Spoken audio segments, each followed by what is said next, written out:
सिंधुदुर्ग जिल्ह्यासह इतर जिल्ह्यातील ताज्या घडामोडी पाहण्यासाठी सिंधुदुर्ग 24 तासला सबस्क्राईब करा आणि बेल आयकॉनवर क्लिक करा। सिंधुदुर्ग 24 तास सदैव तुमच्या सोबत। पुढील बातमी पाहणार आहोत विस्ताराने। जिल्हा परिषद आणि पंचायत समित्यांचा निवडणूक कार्यक्रम जाहीर झाला आहे।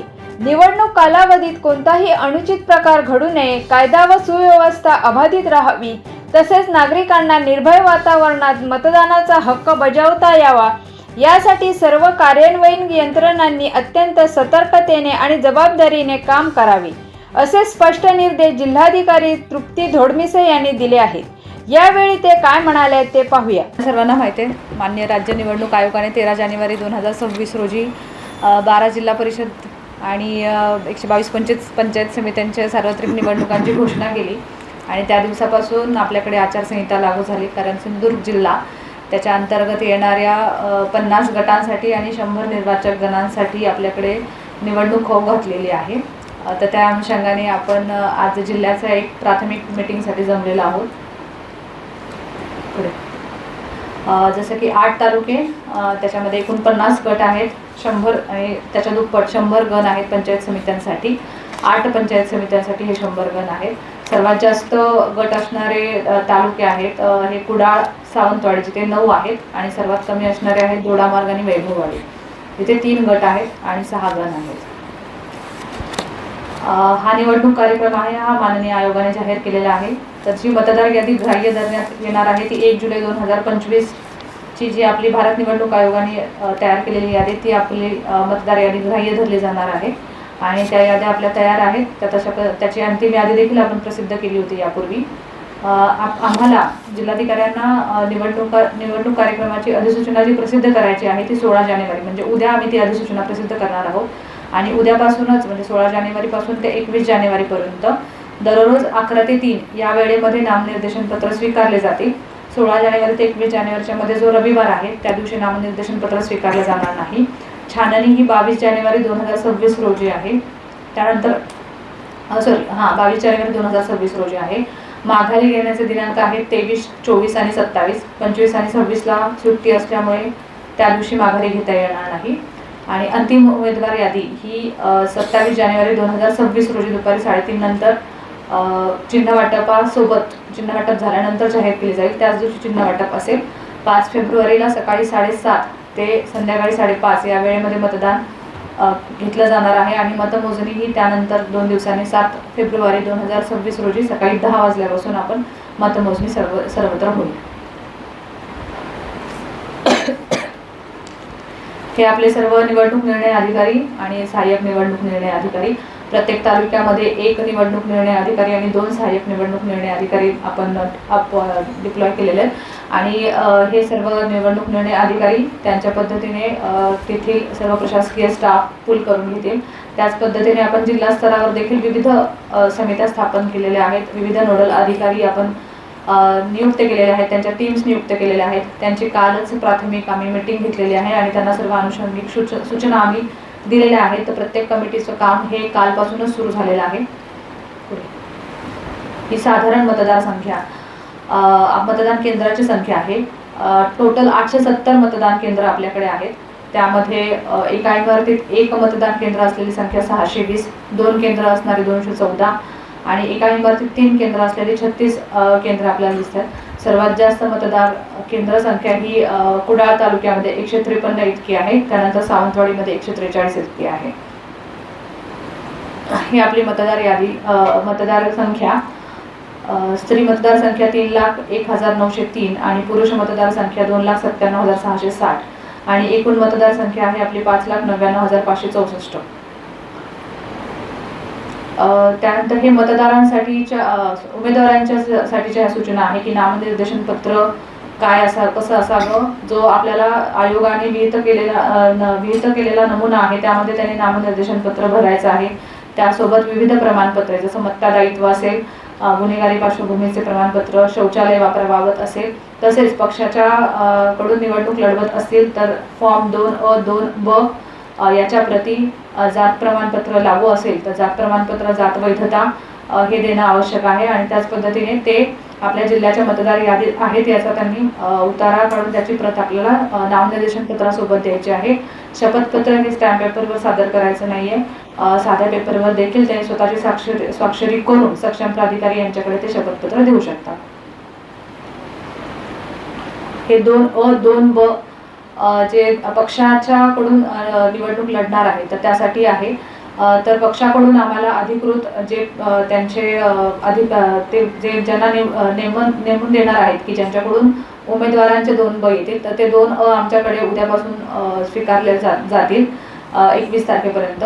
आणि 2 ब हे आहेत हे उमेदवारासाठी पक्षाकडून दिले जाणार आहेत तर ते निवडणूक निर्णय अधिकाऱ्यांकडे 21 जानेवारी दुपारी 3 वाजेपर्यंत द्यायचे आहेत.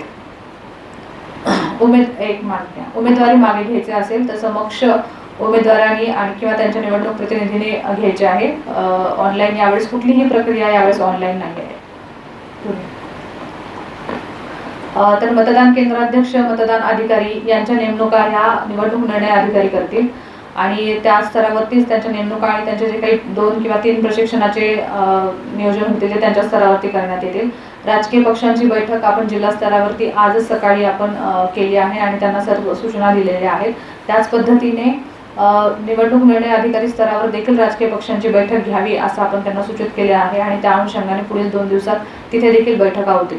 त्याचप्रमाणे निवडणूक काळामध्ये प्रत्येक निवडणूक निर्णय अधिकाऱ्याकडून एक खिडकी योजना राबवण्यात येईल आणि सर्व प्रकारच्या ज्या काही परवानग्या असतील उमेदवार आणि प्रचारासाठी तर त्यासाठी त्यांना तिथून एक खिडकीतून देण्यात येते. पुढे जसं की माध्यम आणि जाहिरात प्रमाणन कमिटीचं गठन देखील आपण केलेलं आहे ज्याच्यामध्ये जिल्हा माहिती अधिकारी हे सचिव आहेत. आचारसंहिता कक्ष आपल्याकडे स्थापन केलेला आहे. आचारसंहिता कक्षाचे प्रमुख हे अतिरिक्त मुख्य कार्यकारी अधिकारी जिल्हा परिषद यांना केलेला आहे आणि त्या अनुषंगाने सर्व यंत्रणांना आचारसंहितेचे पालन करण्याची सूचना आम्ही दिलेल्या आहेत. त्याच पद्धतीने निवडणूक निर्णय अधिकाऱ्यांनी सर्व ठिकाणी FST, SST आणि VST पथक स्थापन केलेले आहेत आणि त्यानुसार त्यांची कारवाई आजपासून सुरू झालेली आहे.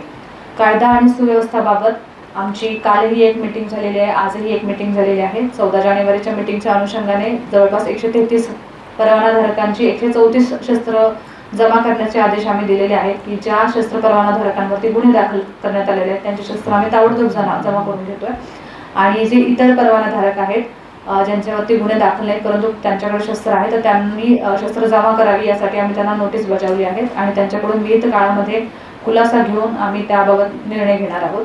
जो काही कायदा सुव्यवस्थेचा आराखडा आहे तो पोलीस प्रशासन, महसूल प्रशासन यांचा संयुक्त आराखडा तयार होतोय आणि त्या आयोगाचे जे काही निर्देश आहेत कायदा सुव्यवस्थेबाबत तर त्याचे तंतोतंत पालन करावं यासाठी आम्ही सकाळीच सर्व RO त्याचबरोबर पोलीस यंत्रणा यांची संयुक्त मीटिंग मी आणि पोलीस अधीक्षकांच्या संयुक्त पद्धतीने आम्ही सकाळी मीटिंग घेऊन कायदा आणि सुव्यवस्थेबाबत देखील सर्व सूचना आम्ही दिलेल्या आहेत. हे साधारण नामनिर्देशन पत्र तयार करण्याचे आणि छाननीचे ठिकाणे आहेत. वैभववाडीमध्ये वीर शिरोमणी महाराणा प्रतापसिंह सभागृह पंचायत समिती वैभववाडी, कणकवलीमध्ये तहसीलदार कार्यालय कणकवली, देवगडमध्ये मुख्य प्रशासकीय इमारत तहसीलदार कार्यालय देवगड, मालवणमध्ये तहसीलदार कार्यालय मालवण, कुडाळ येथे तहसीलदार कार्यालय कुडाळ, वेंगुर्ला येथे तहसीलदार कार्यालय वेंगुर्ला, सावंतवाडी येथे सावंतवाडी तहसीलदार कार्यालय, दोडामार्ग येथे देखील तहसीलदार कार्यालय दोडामार्ग असे नामनिर्देशन पत्र आणि छाननी करण्याचे ठिकाणे आहेत. त्याच पद्धतीने EVMच्या बाबतीत विषय असा आहे की EVMच्या स्ट्रॉंग रूम्स ह्या आमच्या इलेक्शन जाहीर होण्यापूर्वीच आम्ही तयार केलेल्या होत्या. त्याच पद्धतीने जिल्हा स्तरावरून आम्ही EVMचं वाटप देखील केले होते. जेवढे आपल्याला लागणार आहेत 870 केंद्रांसाठी तर तितके त्यात इंटू 10% एक्स्ट्रा असे EVMs आम्ही खाली दिले होते. त्याची फर्स्ट लेवल चेकिंग म्हणजे जी प्रायमरी चेकिंग पहिल्यांदा होते ती देखील झालेली आहे. त्यानंतरही आपल्याकडे पुरेसे कंट्रोल युनिट्स आणि बॅलेट युनिट्स आपल्याकडे आहेत उपलब्ध. त्याच्याही व्यतिरिक्त एक अतिरिक्त सुविधा म्हणून आम्ही आयोगाला मागणी केलेली आहे की सरप्लस आमच्याकडे असावेत.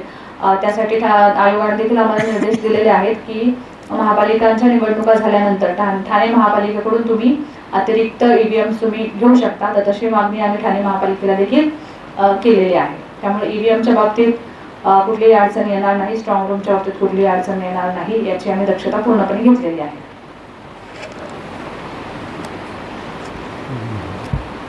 तयारी आहे.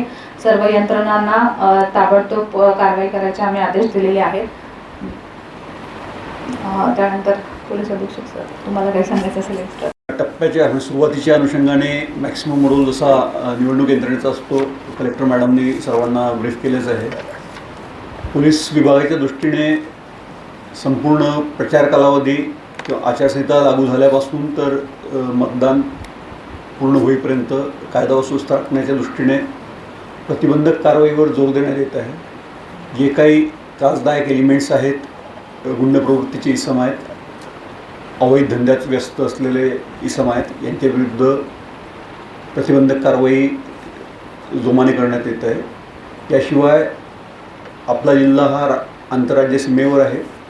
त्या दृष्टीने राज्यसीमेवर विविध 10 ठिकाणी रस्ते तसेच काही पोरस पॉईंट्स आहेत. या ठिकाणी आपण चेक पॉईंट्स तयार करतो आहे. मॅडमने सांगितल्यानुसार SST आणि FST पण तयार झाल्या. त्या चेक पॉईंट्स पण आपले ॲक्टिवेट झालेले आहेत जिल्हा आणि राज्य बॉर्डरवर.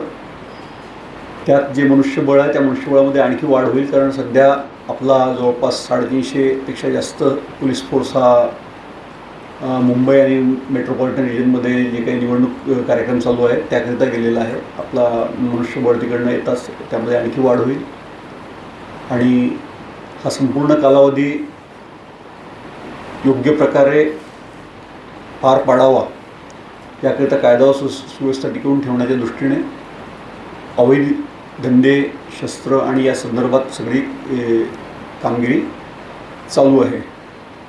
जी काही ज्यांच्यावर गुन्हे दाखल आहेत तसे मॅडमने सांगितले तर सर्वांचं शस्त्र जमा करून घेण्याचे आदेश पारित झालेले आहे आणि ती पण पुढच्या 2 दिवसामध्ये ती कारवाई पूर्ण होईल. याशिवाय बाकी इतर ज्यांच्यावर गुन्हे दाखल नाहीत पण ज्यांची शस्त्र जमा करून घेणे आवश्यक आहेत त्या दृष्टीनं जी काही पुढची बैठक होईल आणि त्यात निर्णय होतील त्यानुसार ती देखील कारवाई पूर्ण केली जाईल. धन्यवाद. सिंधुदुर्ग जिल्ह्यासह इतर जिल्ह्यातील ताज्या घडामोडी पाहण्यासाठी सिंधुदुर्ग 24 तासला सबस्क्राईब करा आणि बेल आयकॉनवर क्लिक करा. सिंधुदुर्ग 24 तास सदैव तुमच्या सोबत.